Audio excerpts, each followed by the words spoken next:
Bhagavad Gita as it is, the original 1972 Macmillan edition. Chapter 1, Observing the Armies on the Battlefield of Kurukshetra. Dhritarashtra said, O Sanjaya, after assembling in the place of pilgrimage at Kurukshetra, what did my sons and the sons of Pandu do, being desirous to fight? Sanjaya said, O king, after looking over the army gathered by the sons of Pandu, King Duryodhana went to his teacher and began to speak the following words.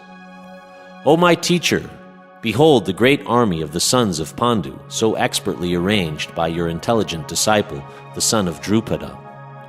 Here in this army there are many heroic bowmen equal in fighting to Bhima and Arjuna.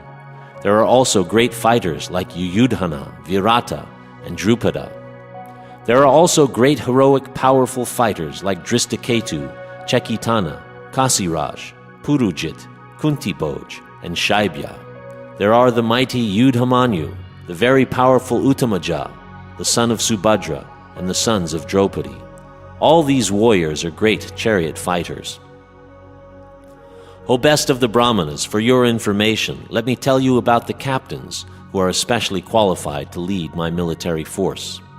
There are personalities like yourself, Bhishma, Karna, Kripa, Ashvatthama, Vikarna, and the son of Somodatta called Bhurishrava, who are always victorious in battle. There are many other heroes who are prepared to lay down their lives for my sake. All of them are well equipped with different kinds of weapons, and all are experienced in military science. Our strength is immeasurable, and we are perfectly protected by grandfather Bhishma, whereas the strength of the Pandavas, carefully protected by Bhima, is limited. Now all of you must give full support to grandfather Bhishma, standing at your respective strategic points in the phalanx of the army. Then Bhishma, the great valiant grandsire of the Kuru dynasty, the grandfather of the fighters, blew his conch shell very loudly like the sound of a lion, giving Duryodhana joy. After that, the conch shells, bugles, trumpets, drums, and horns were all suddenly sounded, and the combined sound was tumultuous. On the other side, both Lord Krishna and Arjuna, stationed on a great chariot drawn by white horses, sounded their transcendental conch shells. Then Lord Krishna blew his conch shell called Panchajanya, Arjuna blew his, the Devadatta, and Bhima, the voracious eater and performer of Herculean tasks, blew his terrific conch shell called Pundram. King Yudhisthira, the son of Kunti, blew his conch shell, the Ananta Vijaya, and Nakula and Sahadev blew the Sugosha and Manipushpaka.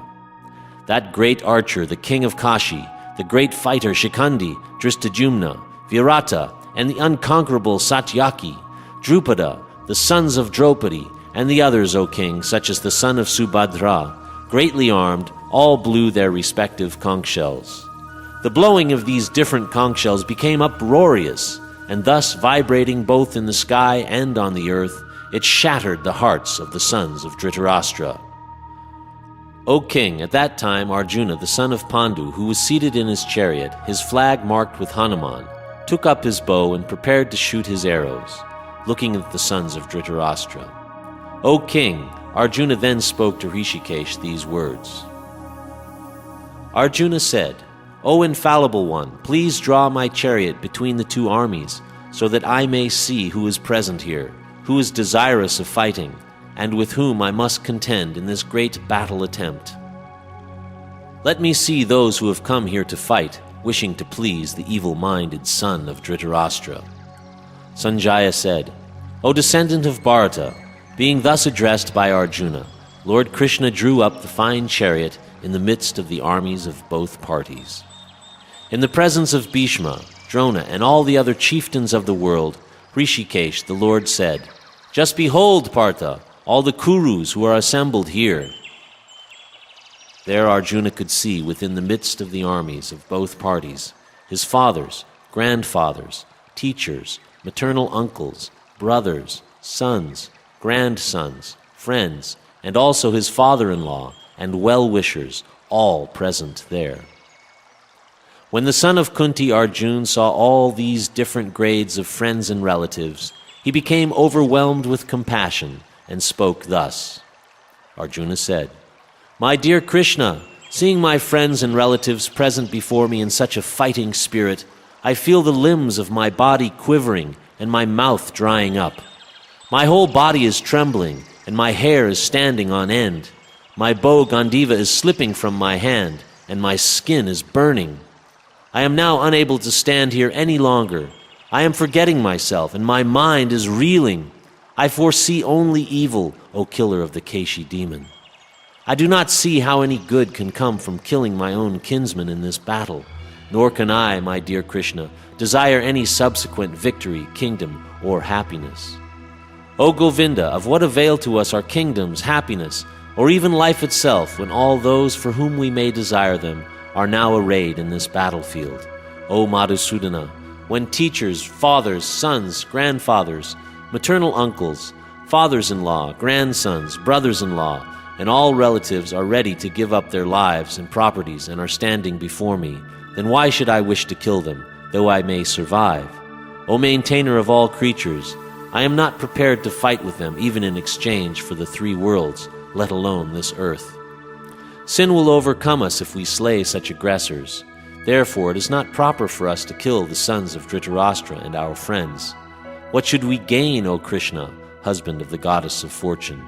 And how could we be happy by killing our own kinsmen? O Janardana, although these men, overtaken by greed, see no fault in killing one's family or quarreling with friends, why should we, with knowledge of the sin, engage in these acts? With the destruction of dynasty, the eternal family tradition is vanquished, and thus the rest of the family becomes involved in irreligious practice.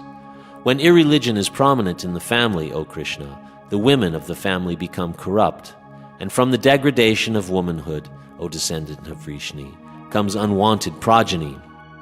When there is increase of unwanted population, a hellish situation is created both for the family and for those who destroy the family tradition.